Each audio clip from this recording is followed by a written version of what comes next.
Howdy everyone. So it's finally time for me to make a new video, and the first reason for this is I want to provide some closure to the PB hunting series that I'm leaving unfinished because of the track season cancellation. And then the second thing is I just got tired of my most recent video being super depressing, but that was a very traumatic experience for a lot of people, and I just needed a couple days to sulk, and I've been totally fine since then, so don't worry about me, I'm doing well. So the main purpose of this video is going to be to recap my training from phase 2 of 3 and my training for hopefully running some personal best in outdoor track. And let me tell you, this phase was much different than I had planned.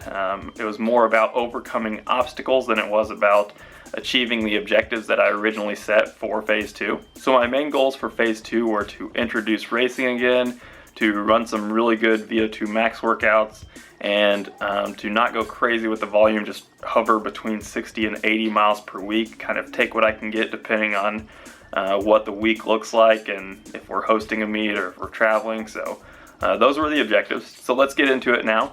This was supposed to be a 7-week phase where I would race a 3K in week 4 and race a half marathon at the end in week 7.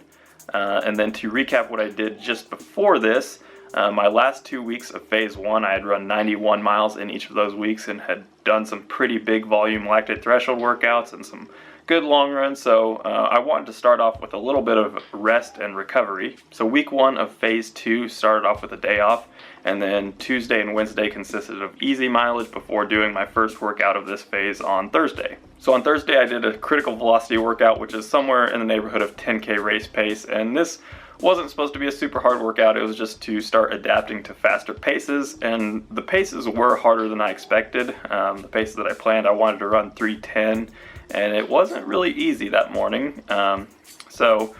I actually had a little bit of a problem in my knee as well. It wasn't bad at all, like it didn't affect my workout at all, but then I felt a little twinge in it when I was doing some squats after the workout. Still wasn't bad at this point, but it was something to watch out for. So I got in some more easy mileage on Friday and Saturday without the knee bugging me too much, and then had a good long run on Sunday, once again without the knee bugging me too much. I got in 74 miles that week with the day off, so that was a solid week of mileage.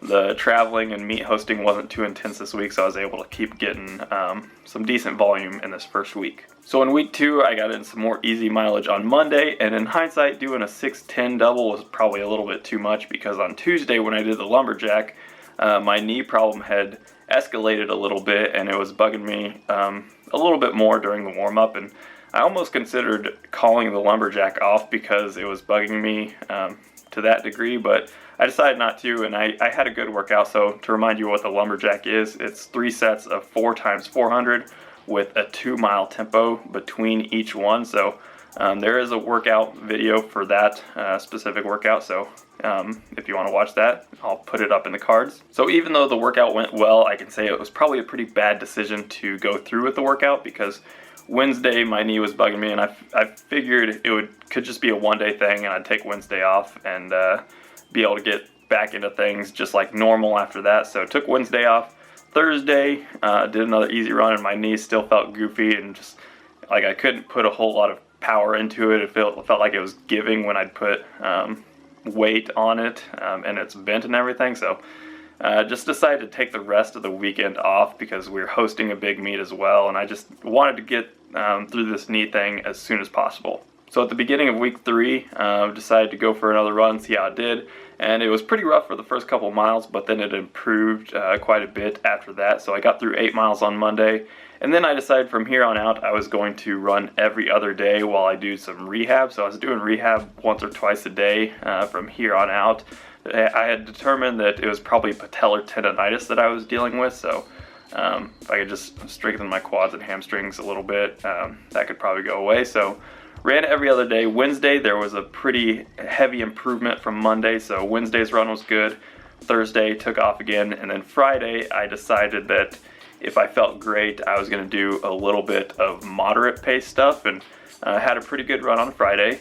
and then once again took Saturday off. And then Sunday I got out for what was not a super long run, but a quality long run where I did 14 miles total, and the last 10 were all between like 6 flat to 6:10, and I felt great. So at this point I knew I was past the knee problem, so that was good. The mileage definitely took a hit in the past 2 weeks, going 35 and 38, but that's just an example of an obstacle that you deal with when you're doing this distance running thing. So in week 4, my week started off with another easy run, and then Tuesday I did a VO2 max workout. Definitely passed the knee problem, just needed to put in a good workout and get fit, and the workout that my guys were doing sounded perfect for me, so I just did that with them. I did 5 times 1K and averaged 3:01. And then I did 2 more 1K breakdowns after that. So I did 500, 300, 200, just a little bit faster than I was running before, but nothing crazy, just to get a little bit of turnover going. And that workout went very well. I actually wore my flats for that, and that made my calves extremely sore. They were sore for the next 4 days. So took the next several days pretty easy. So week 4 was also where I was supposed to race a 3K at one of our home meets. But it turns out I actually took one of our athletes to Grand Valley State in Michigan to race a 5K, and it wasn't going to work out for me to race, and I didn't think it would be a good idea for me to race anyways, just coming off of this knee problem in the past week. So that was kind of a crazy trip. Saturday I did not run because it was a travel day back, and it was just encountered a lot of unexpected travel issues. And then Sunday, after all that, I was surprised that I had a great long run, averaged 6:11 for 16 miles, where the last half was 6 flat and the first half was all between like 6:20 and 30 for most of the miles. So very, very good finish to week 4, and I was confident that I could keep moving forward with great training from this point on. So in week 5 now, I was not recovering from a race like I had originally planned. And also, I wasn't traveling to a meet, and I wasn't helping host a meet, so I decided this is a good week to push the mileage. I want to get back up there in mileage and train hard because it kind of just fit the schedule of the week. So on Monday and Tuesday, got in some decent easy mileage, and then Wednesday, I ran a really, really great workout. I did a 6,400 meter tempo on the track and averaged 5:15 per 1,600. And then I did some 300s in about 49 to 50 after that. So that was probably my best workout of the academic year at this point. So I was really, really happy with that. On Thursday, went out for an easy 10 miler after that workout. And then Friday, I attempted another workout. I was going to do these broken 1600s that I like. I call them K24. So it's basically 1K at somewhere close to 5K race pace with a 200 float, which I usually do at 6-minute pace, and then a 400 rep that's probably closer to 3K pace. So based on Wednesday's workout, I was figuring good target paces for me would be 3:05 for the 1K, 45 for the 200, and 70 for the 400, but this workout went not as planned at all. The first rep, I think I was like 3:11, 45, and 72, and that felt pretty hard, so I was going to give it another try for another rep and see how that went. And then I ran something like 3:17 and 49 and 73 or 4, and that one felt really, really hard, so I decided it just wasn't my day. I'm going to call it there. On Saturday, I got in another easy-paced 10 miler, which didn't really feel easy, was a little more fatigued than normal. And then on Sunday, this is when everything went wrong. I was planning on a 14 miler and could only make it to 11. I was running with my guys, and I felt like I was going nearly all out to run 7-minute pace, so cut it short at 11 miles, and this is when the sickness kicked in. The sickness was first showing itself in that failed workout from Friday. That was the first signs of being more tired than normal or working harder to hit certain paces. So that was the first warning sign, but I kind of just brushed it aside. But Sunday was not pretty at all. So moving on to week 6, I was incredibly sick. This is probably the most sick I've ever been in my life, running a crazy fever, at least what felt like a crazy fever. I didn't actually have a thermometer to check my temperature, but just had all kinds of flu symptoms, and it was pretty rough.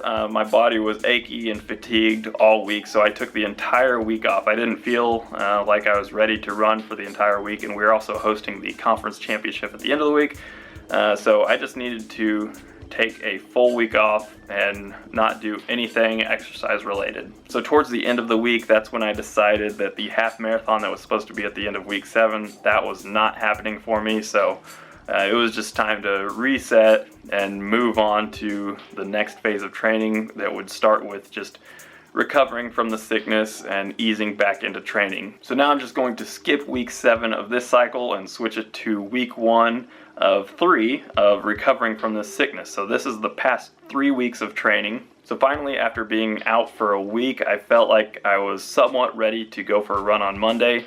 And Monday through Thursday, I just did 6-milers, and some of those were harder than others. The Tuesday run especially, I remember being very, very hard, and I was still feeling fatigued. So I was just trying to get in a reasonable amount of mileage, just doing 6 miles a day, and hopefully recovering through that. And I did generally progress throughout the week as well. So Friday, I did my first bit of moderate running. I did 8 miles total, and the last 6 I averaged like 5:57 or 8, and I felt like I couldn't run much faster than 5:50. I did run a 5:50 in there, but I felt like I would have been racing if I was running faster than that. So it was definitely progress from the previous 4 days, but comparing to where I was at before I was sick, where I did a 6.4K tempo in 5:15, and now I'm struggling to run 5:50, it was definitely a step back, but just needed to keep moving forward. So Saturday, had a nice chill 8-miler after the moderate stuff on Friday, and actually felt pretty decent on that. And then Sunday, my long run for the week was only 12 miles, but I was running 6:0s for the last 6 miles, and again, it was harder than I'd like to admit for 6 flat pace stuff, but it was still progress. I was still moving in the right direction. So even though it probably felt more difficult than moderate, I just needed to get back to 6 flats truly feeling like moderate. So I was trying to do a lot of moderate pace stuff through these first couple weeks. So I actually didn't take a day off in this first week back after sickness and got in 52 miles in 7 days. So that was not bad after a week of 0. So week 2 was a bit of a crazy week because we traveled to and from Birmingham, Alabama for the D2 Indoor National Meet. So got in an easy run on Monday, and then Tuesday was kind of a travel day for me. Decided to take that one off after not taking a day off in the previous week. While we were in Birmingham, I was kind of confined to the treadmill because there weren't really any good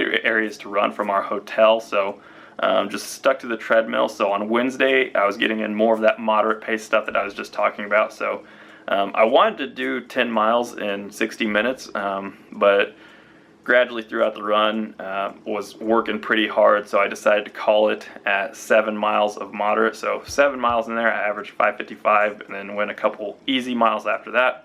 And then the next day, I just hate running on the treadmill, so I progressed from like 7 flat to 6 flat over the course of the 8-mile run on Thursday. So Thursday afternoon is when the news broke that all of the NCAA championships were canceled.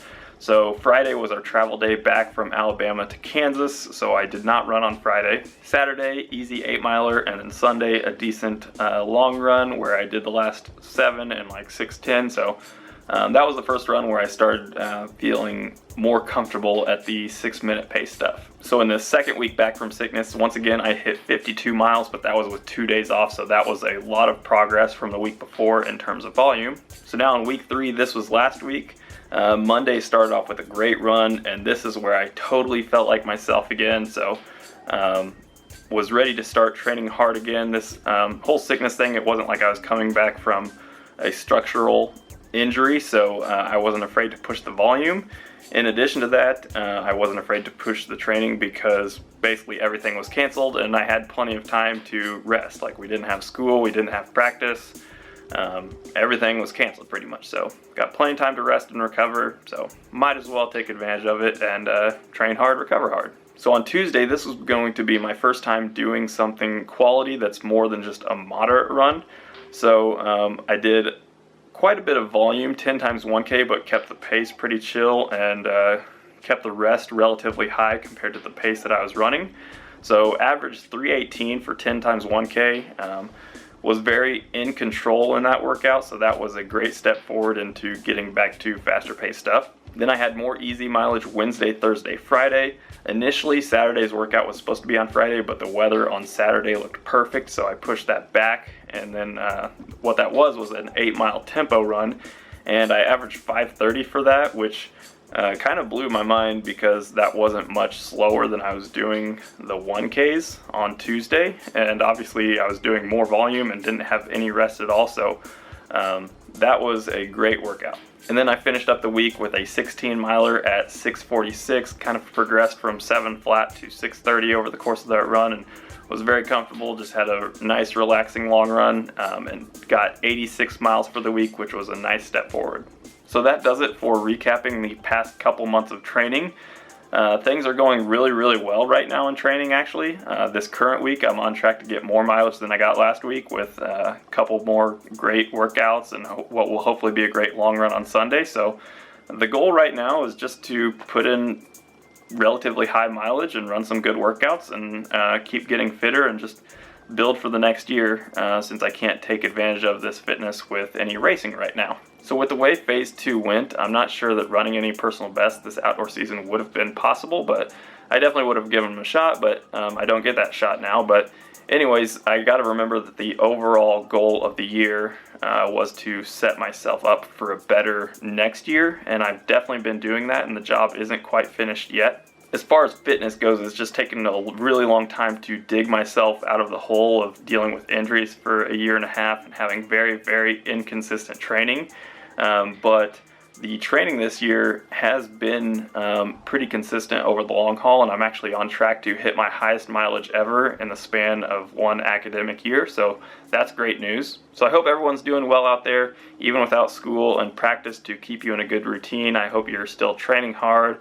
Hope you're still working to achieve your goals, and just know that once you get to the cross-country season or the summer, you'll definitely regret not training hard during this time. So keep up the training, know that it'll be worth it in the end, and that'll do it for this video, and I'll see you in the next one.